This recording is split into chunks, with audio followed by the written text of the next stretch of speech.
pervasive the problem of drug addiction is with homeless veterans?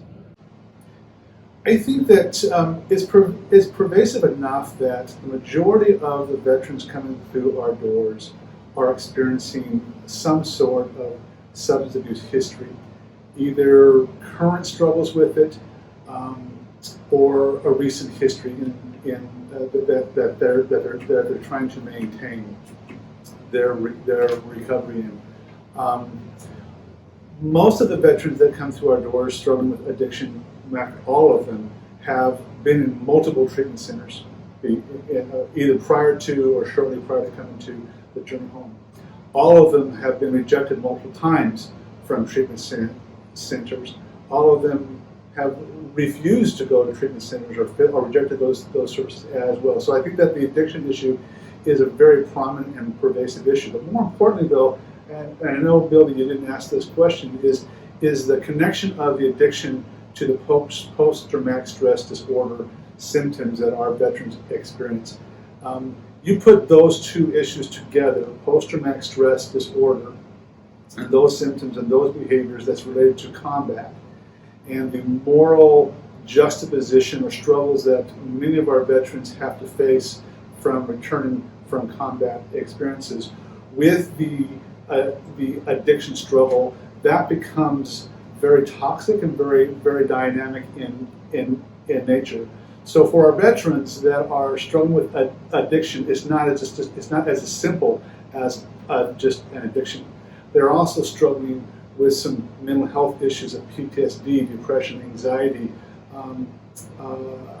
that come from their experience downrange. So the drug addiction is a way to treat their post-traumatic stress disorder.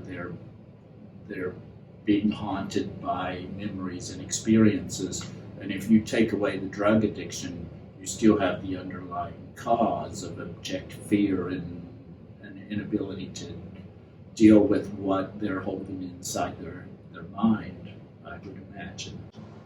That's a good question, and that's a good assumption. I think that in terms of a diagnosis, I don't know if I could say that they are treating, self-medicating their PTSD, but a lot of these veterans will tell you that their dependency on the drug has kind of a twofold effect. One, it became worse for them. Their addiction became worse for them after they came back from the Middle East or combat experiences. And without the drugs, when they leave the drugs behind, their ability to manage the PTSD symptoms that come with post-traumatic stress disorder is much more challenging. And the relapses that we see from our veterans back into drugs, if they've been clean for a while and they're back into drugs, strongly correlate to heightened PTSD symptoms. So there is a correlation there. Many will say that they use their addiction and drugs to self-medicate. That's their observation. I'm not sure that's a very easy thing to diagnose. Thank you. Thank you for your help to our veterans. It's our pleasure. Thank you for your support. We couldn't do this without you and all those who value our mission.